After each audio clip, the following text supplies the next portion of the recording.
안녕하십니까? 성경 속 깊은 지혜를 탐구하는 시간입니다. 성경은 단순히 오래된 기록의 모음이 아닙니다.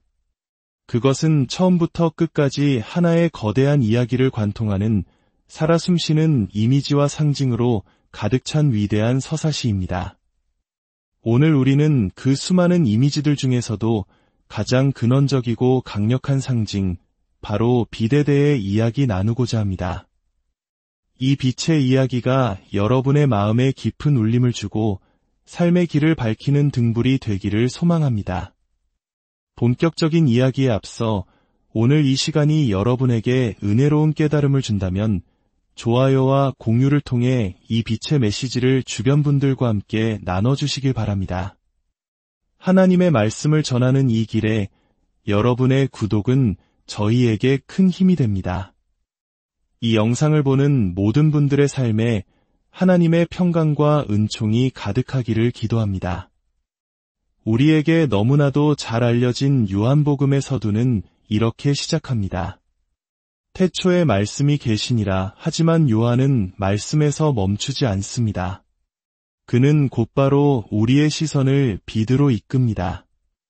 그리고 이 빛이라는 주제가 앞으로 펼쳐질 이야기 전체의 핵심이 될 것임을 암시합니다. 물론 요한은 이 빛이라는 개념을 매 장마다 노골적으로 반복해서 사용하지는 않습니다. 하지만 이 서문에서 던져진 빛이라는 씨앗은 복음서 전체에 걸쳐 서서히 싹을 틔우고 마침내 예수님께서 세상의 빛으로 드러나는 결정적인 순간에 활짝 피어나게 됩니다. 요한복음 한 장의 서문을 다시 한번 자세히 들여다보겠습니다. 태초에 말씀이 계시니라. 이 말씀이 하나님과 함께 계셨으니 이 말씀은 곧 하나님이시니라. 그가 태초에 하나님과 함께 계셨고 만물이 그로 말미암아 지은 바 되었으니 지은 것이 하나도 그가 없이는 된 것이 없느니라. 그리고 4절에서 그 핵심이 드러납니다. 그 안에 생명이 있었으니 이 생명은 사람들의 빛이라. 빛이 어둠에 비치되 어둠이 깨닫지 못하더라. 여기서 우리는 이미 하나의 역설적인 긴장감을 마주하게 됩니다. 창조주이신 하나님께서 빛으로 이 세상에 오셨지만 세상에는 여전히 어둠이 존재합니다. 하지만 중요한 것은 그 어둠이 결코 빛을 이기지 못했다는 사실입니다. 어둠이 빛을 이기려 끊임없이 저항하고 싸움을 걸어온다는 것, 어쩌면 요한복음은 이 거대한 빛과 어둠의 영적 전쟁에 관한 이야기일지도 모릅니다. 이야기는 세례 요한으로 이어집니다. 7절은 말합니다. 그가 증언하러 왔으니 곧 빛에 대하여 증언하고 모든 사람이 자기로 말미암아 믿게 하려 함이라. 그는 이 빛이 아니요 이 빛에 대하여 증언하러 온 자라. 요한은 반복해서 강조합니다. 세례 요한은 빛 그 자체가 아니라 진짜 빛이 오고 있음을 알리는 증인이었을 뿐이라고 말입니다. 그리고 9절에서 마침내 선포합니다. 참빛곧 세상에 와서 각 사람에게 비추는 빛이 있었나니 예수님에 대한 가장 중요한 진실은 바로 그분이 하나님의 빛을 이 어두운 세상에 비추시는 분이라는 것, 이것이 요한이 복음서를 시작하며 우리에게 가장 먼저 전하고 싶었던 메시지입니다. 그리고 이 메시지는 너무나도 자연스럽게 성경의 첫 장, 창세기를 떠올리게 합니다. 창세기 한 장 3절, 혼돈과 공허, 흑암이 깊음 위에 있던 태초에 하나님께서 하신 첫 번째 말씀은 무엇이었습니까? 바로 빛이 있으라 였습니다. 그러자 빛이 있었고 하나님은 그 빛이 보시기에 좋았다고 하셨습니다. 그리고 빛과 어둠을 나누셨습니다. 이것이 창조의 첫날에 일어난 첫 번째 사건이었습니다. 요한은 바로 이 창조의 관점으로 예수님을 바라보라고 말하고 있는 것입니다. 예수님의 오심은 곧 새로운 창조의 시작이며 그 시작의 중심에 바로 빛이 있다는 것입니다. 이 빛의 상징은 구약 성경 전체를 흐르는 강력한 약속의 강물과도 같습니다. 출애굽기에서 하나님께서 이집트에 재앙을 내리실 때 이집트 온 땅에는 짙은 어둠이 임했지만 이스라엘 백성들이 거하는 곳에는 빛이 있었습니다. 그리고 얼마 지나지 않아 하나님께서는 유월절을 통해 그들을 구원해 내십니다. 어둠 속에서 빛으로 거하며 구원을 경험하는 것, 이것은 이스라엘 백성의 정체성이었습니다. 이 빛의 주제는 시편에서 아름다운 노래로 피어납니다. 시편 27편 1절은 이렇게 노래합니다. 여호와는 나의 빛이요 나의 구원이시니 내가 누구를 두려워하리요. 우리 한국인들은 역사 속에서 수많은 고난과 역경을 겪어왔습니다. 그 어둡고 힘든 시절, 아마 많은 신앙의 선조들이 이 구절을 붙잡고 기도하며 두려움을 이겨냈을 것입니다.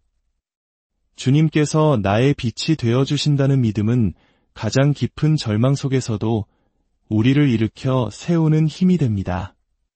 이제 다시 요한복음으로 돌아와 우리는 마침내 그 빛의 실체를 만나게 됩니다.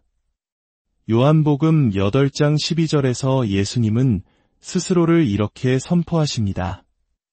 나는 세상의 빛이니 나를 따르는 자는 어둠에 다니지 아니하고 생명의 빛을 얻으리라. 하지만 사람들은 그분을 믿지 않았습니다. 스스로를 증언하는 것은 효력이 없다며 그분을 거부했습니다. 이 역설적인 상황에 이어 요한복음 9장에서 예수님은 날 때부터 맹인이었던 사람을 고치시는 놀라운 기적을 행하십니다. 요한은 이 사건을 복음의 핵심을 보여주는 위대한 상징으로 그려냅니다. 세상은 보지 못하는 영적인 맹인들로 가득 차 있으며 예수님은 바로 그들의 눈을 뜨게 하시는 분이라는 것입니다. 맹인의 눈을 뜨게 하시는 이 행위는 그 자체로 하나의 새로운 창조 행위입니다. 예수님께서 땅에 침을 뱉어 진흙을 이겨 그의 눈에 바르시고 씻으라고 명하신 것은 마치 하나님께서 흙으로 사람을 지으시고 생기를 불어넣으신 창조의 행위를 떠올리게 합니다. 이 사람은 이제 육신의 눈만 뜬 것이 아니라 새로운 피조물로서 영적인 눈을 뜨게 된 것입니다. 어쩌면 요한은 이 사건을 예루살렘의 초막절 기간에 배치했을지도 모릅니다. 초막절은 다른 무엇보다도 화려한 등불을 밝히는 빛의 축제였기 때문입니다. 수많은 등불이 켜진 축제의 한가운데서 예수님께서는 자신이 바로 세상의 참빛임을 선포하고 계신 것입니다.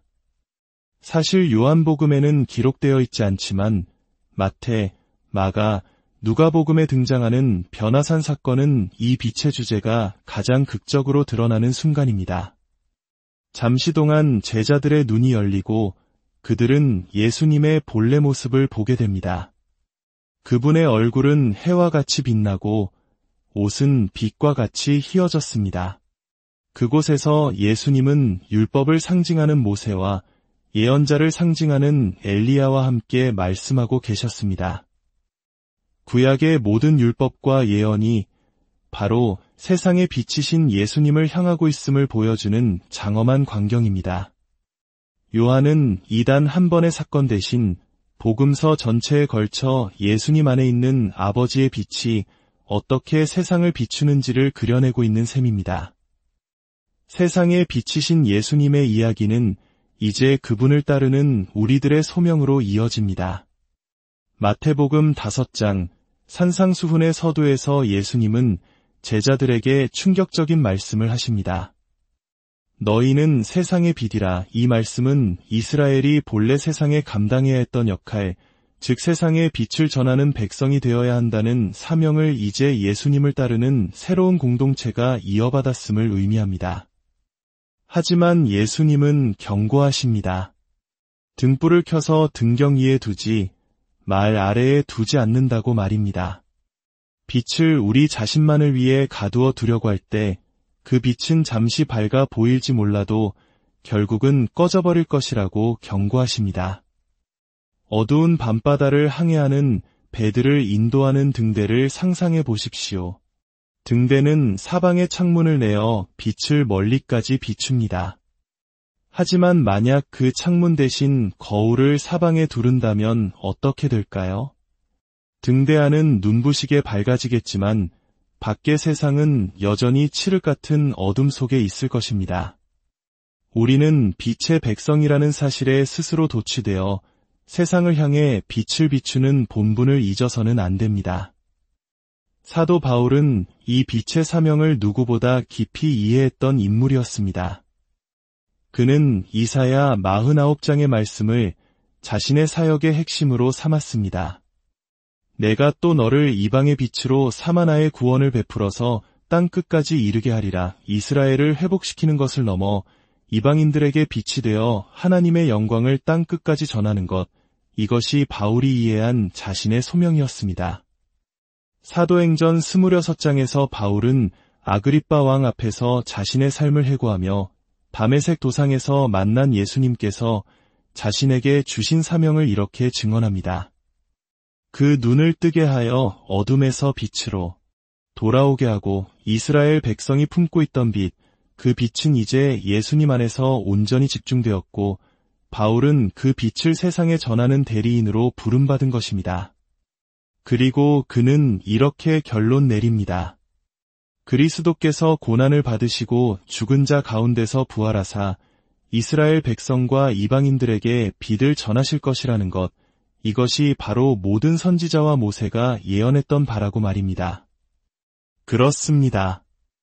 이 빛의 이야기는 창세기에서 시작하여 예수 그리스도 안에서 절정을 이루고 이제 그 빛을 받은 우리를 통해 세상으로 퍼져나가며 마침내 요한계시록에서 영원한 완성에 이릅니다.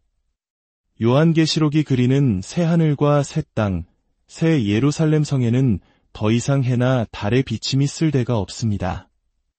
왜냐하면 하나님의 영광이 친히 비치고 어린 양이 그 등불이 되시기 때문입니다.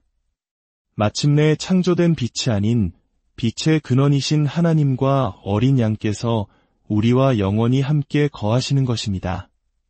태초에 빛이 있으라는 말씀으로 시작된 장엄한 이야기는 마침내 하나님 자신이 우리의 영원한 빛이 되시는 것으로 그 대단원의 막을 내립니다. 오늘 함께 나눈 이 빛의 이야기가 여러분 각자의 삶을 깊이 성찰하게 하는 계기가 되기를 바랍니다. 어둠이 깊어 보이는 순간에도 우리를 비추고 계시는 생명의 빛, 참 빛이신 예수 그리스도를 기억하십시오. 그리고 이제 우리 자신이 세상의 빛으로 부름받았음을 기억하며 우리가 서 있는 바로 그 자리에서 사랑과 진리의 빛을 비추는 삶을 살아가시기를 소망합니다. 주님의 평화와 은총이 여러분 모두와 항상 함께 하시기를